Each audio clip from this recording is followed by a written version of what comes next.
Now, a lot of you say, what is green infrastructure? It's just one of those buzzwordy terms. Trees, shrubs, plants, all of those sorts of things in the ground, on buildings, wherever we can put it.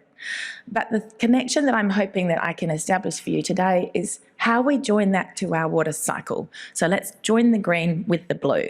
So that's our journey. So this is what water sensitive urban design is. When people ask what it is, it's actually a process. It's not just ticking those boxes of what am I doing with my rainwater, my stormwater, my wastewater, my drinking water, water for the environment. What am I doing? But then how am I connecting that into my urban form? How am I changing the way I design and build things and retrofit things to create this outcome? So really it's a planning and design approach that we need to follow. It's not the outcome, it's the process. And the thing that guides the delivery of that process are these principles.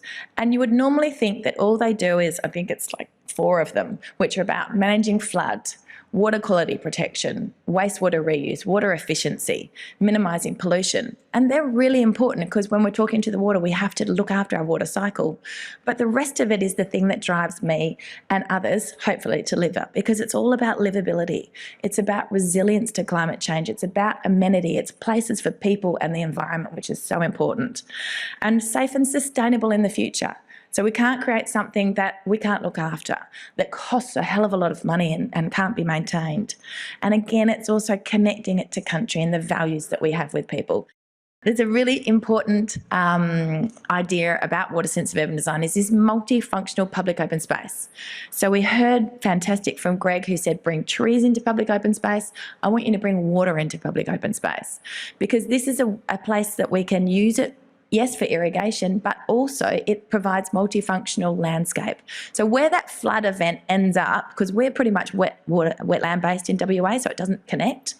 But if you've got a waterway, it can go in and the flood can go out somewhere else. But if you can't, you've got a really big park and that's where it can go. So you can see that amphitheatre down there.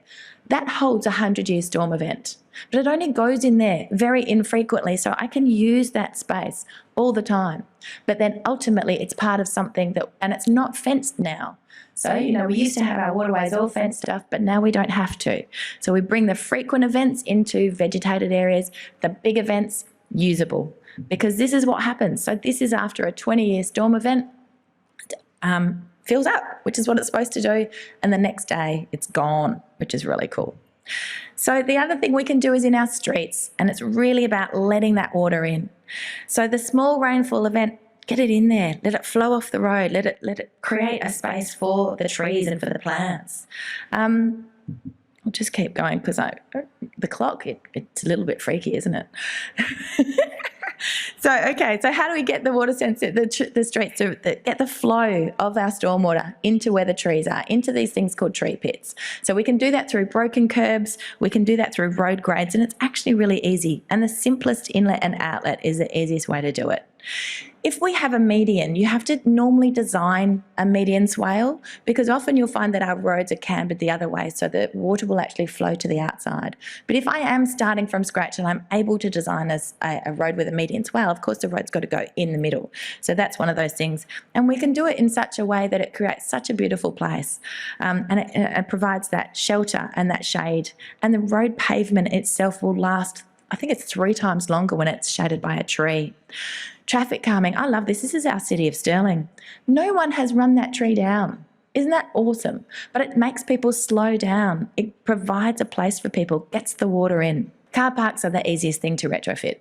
Make them permeable, direct the water flow in, curb breaks, get all the water off the car park into these beautiful vegetated gardens. But this is probably the most critical point, and it's really about doing it together. You've got to bring people on this journey. You've got to collaborate. So I know I gave a dig at the engineers, but you have to have a multidisciplinary team. You've got to have everybody together, and you've got to recognise that the skill sets that we need are a little bit different to those conventional skill sets that we're used to. And so if we link the green and the blue, we can optimise the use of our land. We can share it with our infrastructure and get the best value out of that. We have demonstrated that all these functions can coexist quite happily, and there's beautiful ways of designing it. We do get a more sustainable source of water for irrigation, which is really critical in the drying climate. The other thing which is amazing, natural systems are more resilient.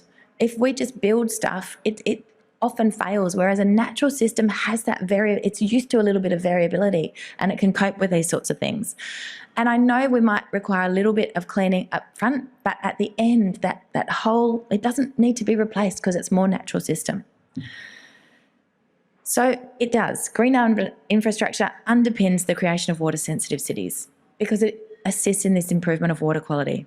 Trees help to manage stormwater, and I was so excited by Bob Such had a quote from 15 years ago that spoke about what trees can do. So the leaves of a tree will intercept that stormwater. They'll channel it. They'll help it infiltrate. So the tree will absolutely mitigate the impact of an intense rainfall event, which is so cool.